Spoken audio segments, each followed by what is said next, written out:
যে স্বপ্ন নিয়ে রাজনীতিতে এসেছিলাম তাতে ব্যাঘাত ঘটেছে, তাই জল পরিবর্তন করেছি। আমরা মোদিজি, অমিত শাহজি, শুভেন্দু দাস সাপোর্টার। চুঁচুড়ায় খুব ভালো বিধায়ক পেয়েছি। চুঁচুড়ার বিধায়কের পাশে নিয়ে বললেন রচনা বন্দ্যোপাধ্যায়।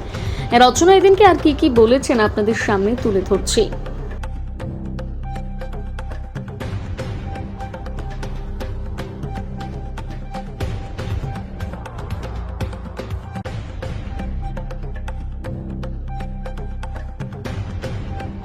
আমাদের ডিস্ট্রিক্ট ওয়াইজ এই দিশার মিটিং অ্যারেঞ্জ করা হচ্ছে, প্রত্যেক দিনই বিভিন্ন জায়গায় মিটিং হচ্ছে এবং ভীষণ ফ্রুটফুল একটা মিটিং, কারণ অনেক রকম বার্তা, অনেক রকমের প্রশ্ন, অনেক রকমের প্রবলেমস নিয়ে এই মিটিং হয়েছে এবং যাতে সাধারণ মানুষ উপকৃত হন সেই জন্যে আমাদের বিধায়কদেরকে, সব বিধায়করা ছিলেন, প্লাস আমি মিতালি বাগও ছিলেন।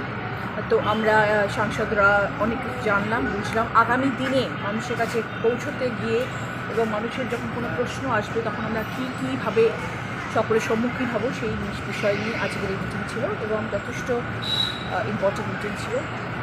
দেখা যাক।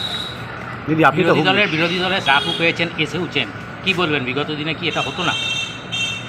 দেখুন, কি হতো না, কি আগে হয়েছে সেগুলো নিয়ে আর পোস্টমর্টম করে লাভ নেই। আগামী দিন যাতে সুন্দর হয়, পশ্চিমবাংলার মানুষ যাতে ভালো থাকেন, সুরক্ষিত থাকেন, পশ্চিমবঙ্গ যাতে উন্নয়ন হয় সেই দিকেই আমাদের লক্ষ্য রাখা উচিত এবং সেই দিক দিয়ে সেইভাবেই কাজ করা উচিত এবং সেভাবে এগিয়ে যাওয়া উচিত। দিদি, তৃণমূল কালীঘাট তৃণমূলের দুই তৃণমূলের দ্বন্দ্ব, কি বলবেন? দ্বন্দ্ব মিটে যাবে খুব তাড়াতাড়ি, দ্বন্দ্ব আর বেশি দিন থাকবে। তাহলে 21শে জুলাই নিয়ে কিছু বার্তা দেবেন? 21শে জুলাই, দেখুন, 21শে জুলাই তো ভীষণ একটা আবেগময় একটা দিন। এটার মধ্যে তো এরকম নেই ভালো তৃণমূল, খারাপ তৃণমূল, সেই সব কথাগুলো আমরা পিছনে ফেলে রেখে যারা আজকে 21শে জুলাইয়ে যারা শহীদ হয়েছিলেন তাদের আত্মার শান্তি কামনায় আমাদের মানানো উচিত 21শে জুলাই। এই জায়গায় আমার মনে হয় দলীয় বিভাজন না আনানো ভালো। যেসব তৃণমূল বিধায়করা মমতা বন্দ্যোপাধ্যায়ের পাশ থেকে সরে আছে, কর্মীরা বলছে আপনারা সরে দিন।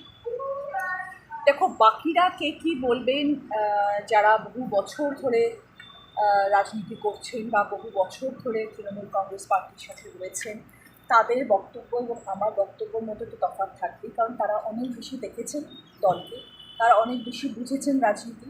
তারা যে কথাটা বলবেন, আর আমি আজকে 2 বছর হলো এসেছি, আমি রাজনীতির ব্যাকগ্রাউন্ড থেকে নই, কিন্তু আমি একটা অন্য জায়গা থেকে এসে আমাকে এখানে আনা হয়েছে এবং এখানে আসার পরে আমি 2 বছরে যা দেখেছি, যা উপলব্ধি করেছি এবং যেই স্বপ্ন নিয়ে আমি দেখেছি সেখানে ব্যাঘাত ঘটেছে বলেই কিন্তু আমি দল পরিবর্তন করেছি। বাকিরা হয়তো তাদের অন্যরকম মতামত দেবেন, সেই মতামতের রায় আপনাদের তাদের থেকে নিতে হবে। আমি একজন ফিল্ম স্টার হয়ে রাজনীতিতে আসার পরে যেই চিন্তাভাবনা নিয়ে এসেছিলাম সেটাতে ব্যাঘাত ঘটেছে বলেই কিন্তু আমি আজকে তৃণমূল কংগ্রেসের করি। হুগলি প্রধান উপপৌরপ্রধান নেই, অচল অবস্থার সৃষ্টি হতে চলেছে। সব কিছুরই একটা পরিবর্তন আসছে, সময় লাগবে এবং সেটাও খুব তাড়াতাড়ি ঠিক হয়ে যাচ্ছে। হুগলিতে কম দেখা যাচ্ছে আপনাকে? কোথায় দেখা যাচ্ছে কম? হুগলিতে এখন নিশ্চয়ই আসবো, এরপরে হুগলিতেই দেখা যাবে। দিদি, কয়েকদিন উন্নয়নের স্বার্থে মুখ্যমন্ত্রীর সাথে আমরা রয়েছি, কিন্তু চুঁচুড়ার ওনার কথা আমি আর বলতে চাই না, উনি প্রাক্তন নিয়ে কেন আলোচনা? হ্যাঁ, শুনলাম আজকে আমাদের হুগলি লোকসভার এমপি রচনা বন্দ্যোপাধ্যায় এসে বিজেপির টিকিটে মনোনীত যিনি বিধায়ক হয়েছেন তার ভূয়সী প্রশংসা করেছেন এবং তার সাথে প্রশংসা করেছেন, এটা আমার আপত্তি নেই। তার সাথে বলেছেন উনি যেভাবে কাজ করতে চাইতেন, এতদিন কাজ করার পরিবেশ পেতেন না, এখন নাকি উনি কাজ করার পরিবেশ পাবেন। শুধু একটাই কথা রচনাদির কাছে জানতে চাই যে ওনার মন না স্টার জলসা। আজকে তৃণমূল কংগ্রেসের হয়ে টিকিটে জিতে এসেছিল, তৃণমূল কংগ্রেসের হয়ে নাকি সে কাজ করতে পারেনি।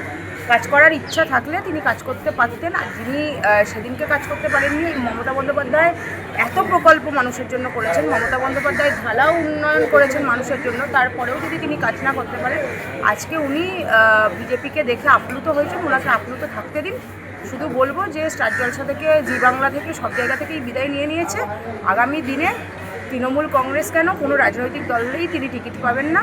সুতরাং এনাদের 29 পর্যন্ত রাজনৈতিক বয়সের সময়সীমা, 29 পর্যন্ত এদের লংজিভিটি, তারপর আর এদের রাজনীতিতে খুঁজে পাওয়া যাবে না।